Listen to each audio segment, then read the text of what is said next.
Nifty and bank Nifty இன்னும் இந்த 1.5 monthsல நல்லாவே ரேலி ஆக போகுது அப்படிங்கிறத லாஸ்ட் வீக் வீடியோலையும் நான் வந்து மென்ஷன் பண்ணியிருந்தேன். லாஸ்ட் வீக்குமே அதே மாதிரி நம்மளுக்கு ஒரு கிரீன் கலர் கேண்டில் க்ளோசிங் வந்து வீக்லி கேண்டிலுக்கு கொடுத்து க்ளோஸ் பண்ணியிருந்தாங்க. ஓகே, இப்போ இந்த வீக் மண்டே ப்ரைஸ் எது வரைக்கும் ரேலி ஆகலாம் அப்படின்னு நிஃப்டியில் பார்த்தீங்க அப்படின்னா நிஃப்டி வந்து நம்மளுக்கு 26,114 இருந்து 26,134 இந்த ஜோன் வந்து ரொம்ப ரொம்ப ஒரு ஸ்ட்ராங்கான ஒரு target zone, one of the target zone அப்படின்னு சொல்லலாம்.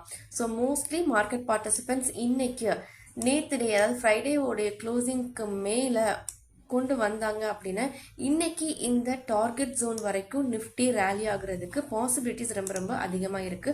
இன்கேஸ் இந்த லெவலும் பிரேக் அவுட் ஆச்சு அப்படின்னா நெக்ஸ்ட் லெவல் எங்கே இருக்கு அப்படின்னு பார்க்கும்போது இந்த 26,318 இருந்து 26,347 இந்த ஜோன் நெக்ஸ்ட் டார்கெட் லெவலாக நம்மளுக்கு வந்து இருக்கும். ஓகேவா?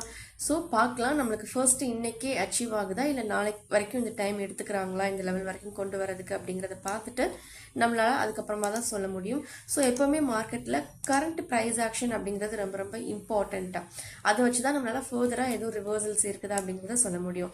அண்ட் பேங்க் நிஃப்டி எடுத்துக்கிட்டோம் அப்படின்னா பேங்க் நிஃப்டி ஃபார் ஷியோர் எப்படியும் கண்டிப்பாக 59,028 59,133.35 இந்த ஜோன் கிட்ட கண்டிப்பாக வந்தே ஆகும் பேங்க் நிஃப்டி.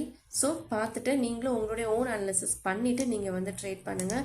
ஸோ இதுக்கான ரீசன்ஸ் எல்லாமே டெக்னிக்கல் அனாலிசிஸ் கோர்ஸில் வந்து ஏன் எதுக்கு அப்படிங்கிறத டீட்டெயில்டாக சொல்லியிருப்பேன். ஸோ கோர்ஸ் நீங்கள் ஜாயின் பண்ணுறதுக்கு இன்ட்ரெஸ்டடாக இருந்தாலுமே கீழே டிஸ்கிரிப்ஷனில் வாட்ஸ்அப் நம்பர் கொடுத்துருக்கேன், அதில் நீங்கள் வந்து காண்டாக்ட் பண்ணி செக் பண்ணிக்கலாம். தேங்க்யூ.